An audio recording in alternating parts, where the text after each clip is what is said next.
Hi, I'm Will, and this is the 31 Days of Lifetime, a sort of advent calendar for women named Judith who graduated between the years of 1949 and 1963. This year, I've made it my mission to watch every single offering in Lifetime's 2020 holiday catalog, but I won't be doing it alone. Each day, I'll be joined by a special guest or guests who will help me dig into the movie. Today, I am joined by the love of my lifetime, Sommer O'Donnell. Merry Christmas, Will! Merry Christmas, Summer. And we're going to be discussing the fourth film in Lifetime's holiday lineup, A Crafty Christmas Romance. Mandy, the owner of a craft and hobby store, discovers an old copy of A Christmas Carol among donations for a book drive. In the book is a letter to Santa from 70 years ago, along with a valuable coin. Mandy sets out to find the owner of the book, letter, and coin with the help of Jonah, a contractor who first came upon and donated the book. Along the way, they find clues that lead them closer to the author and to each other. But can Mandy return everything to the book owner in time for Christmas and make her own Christmas wish come true? A Crafty Christmas Romance premiered on October 30th and stars Nicola Posner and Bradford B. Johnson. I actually don't think I've ever seen a Lifetime Christmas movie. You're telling me this is your first one? You're telling me A Crafty Christmas Romance is your I think first A one? Crafty Christmas Romance is my first Lifetime movie. If you were For on sure. cable, if you were on your streaming service of choice, would you have stopped to watch this movie? No.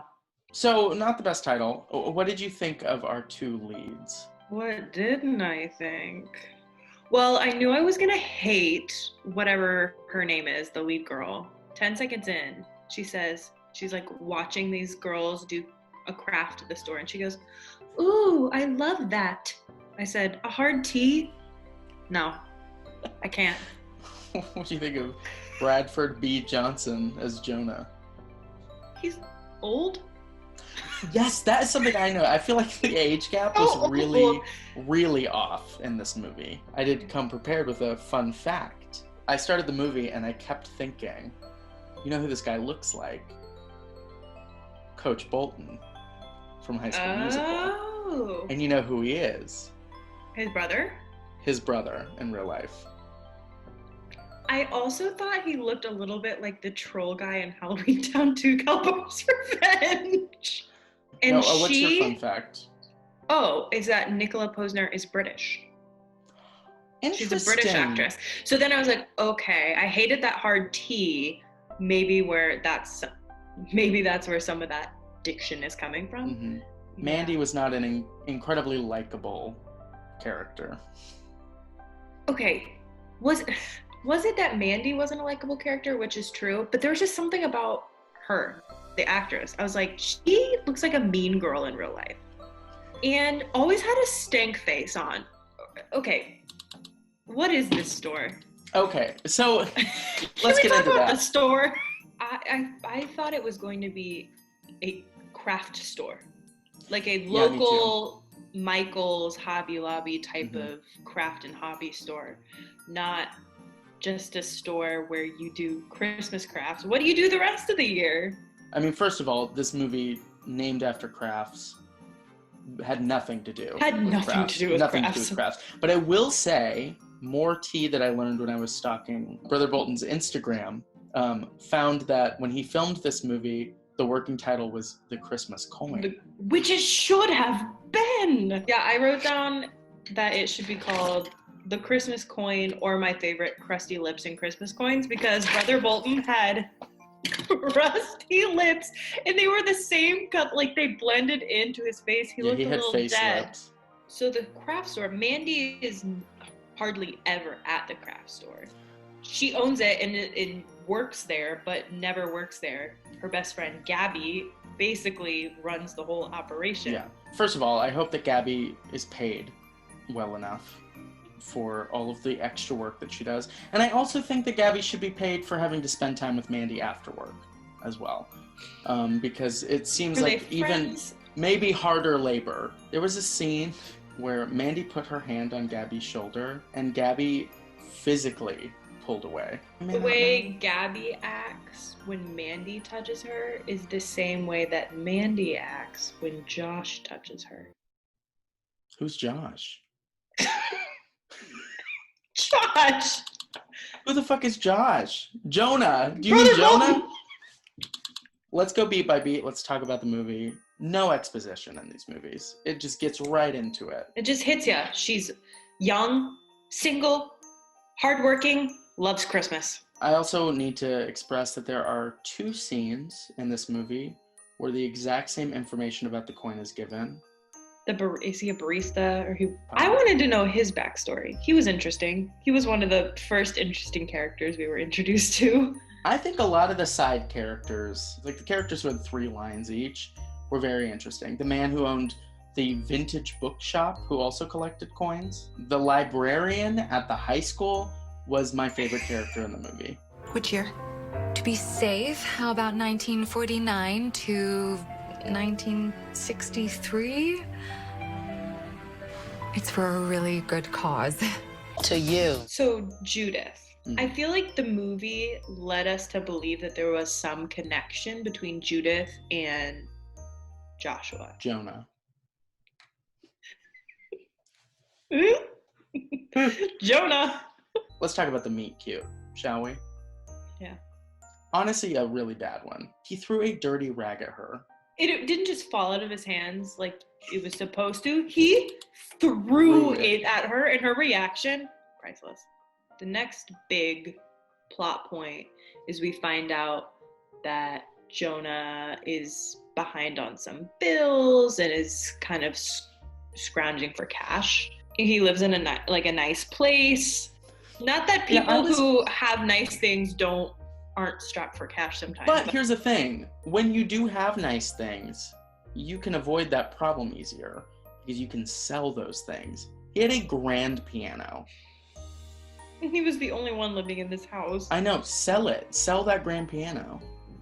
This is not an important scene in That's the fine. movie. Many of them weren't that important. He goes to the craft store for the first time, and she's telling him about it. And he looks over, and these people are doing a craft, and he says, "Oh, what are those?" Her direct line is, "You've never seen an ugly Christmas sweater before?" Cut to, they are decorating ugly Christmas sweaters. And he goes, "Do you have one of those fuzzy stick things?" I sat there and said, "A pipe cleaner?" And Mindy goes, "A pipe cleaner?" Summer, maybe you don't like Mandy because you relate to her, because you also said a pipe cleaner. And I said, "A pipe cleaner?" And she Have said, you ever thought of it? "Oh, a pipe cleaner?" Yeah, but you don't know. If you were talking to Brother Bolton in that moment, you might have said it flirtily. Would I? I don't know, maybe not. The Christmas sweater picture thing is my cutesy Christmas moment of the movie. But that montage was the moment where I was like, their house is going to be a fucking mess.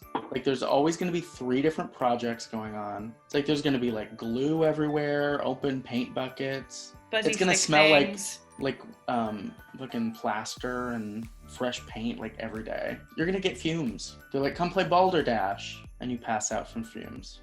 Marley and Josh. She's mad at him. They lose the coin. She loses the coin. He didn't do anything wrong, as is tradition in this movie. She ends up finding it after forcing Gabby to search all over the store. And when she finds it, Gabby's like, well, where was it? And she's like, right here. And Gabby's like, well, I guess I didn't look under there. And she like shoots her this glance. And I'm like, now you're mad at her for your mistake. Who's been nothing but a good friend, colleague. Exactly. Gabby is perfect. She has no traits, to be fair. Hard worker, dependable, blonde, loyal, blonde. Mandy is so rotted. At this point, I was fully on the I Hate Mandy train. Listen, I was on the I Hate Mandy train 10 seconds in. They leave a bunch of messages for women named Judith. Wait, I could just show up to her house. So she does. And on her way there, first she asks Gabby, because Gabby is, the paragon of all good. She's like, Her conscience. should I bring Jonah? And Gabby's like, yeah. And then Mandy's like, all right. And then she doesn't. And then halfway there, she's like, well, maybe I should listen to my friend. They find her daughter's home. Her daughter says, go to the Christmas tree. Judith Find Jr. Judith Jr. Go. My mother is there. She would love to see you. She's wearing a blue jacket and a pink scarf. You can't miss her. They give her the coin. She cries. It's emotional. Actually, she doesn't cry. No one cries in this movie. She gets a little... No, what's her... Mandy freaking cried when they're going through the... She's making the ladies stay past her hours, the secretary at the Christmas party, looking through the records, and then they find it and she freaking cries. You'd think she was Judith. She has got some issues. She's got like deep depression. But then Judith did tear up a little bit. She was very thankful. Very moved, very touched. Honestly, the old lady, Judith, was probably one of the best actors. Yeah, she was great. I was expecting her to be pretty... like cartoon character old lady. And then that's like it. And then it like ends. She like they kiss.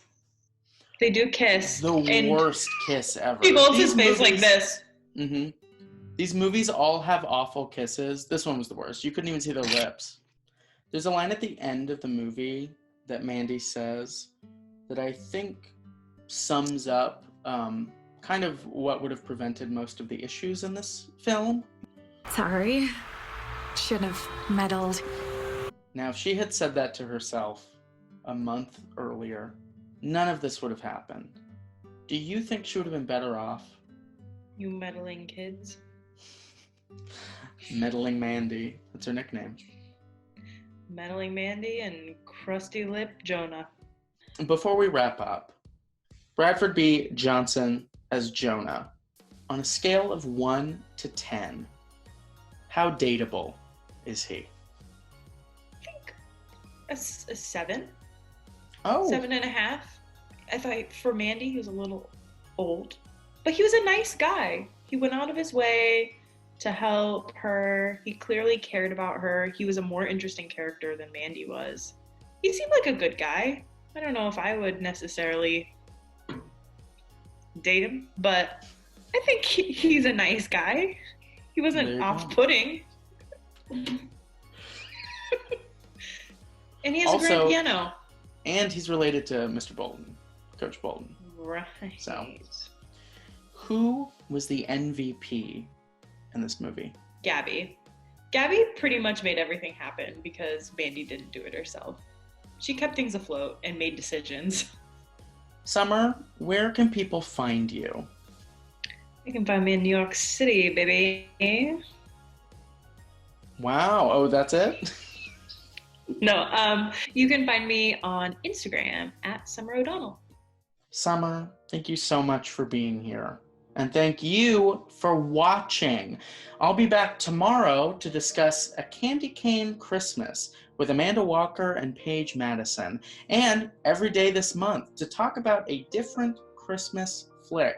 If you had a holly jolly time watching this video, go ahead and hit the like button. And if you want to follow me into my descent into lifetime madness, you can subscribe and press that little bell icon, because every time a bell rings, you'll get notified about a new video that I post.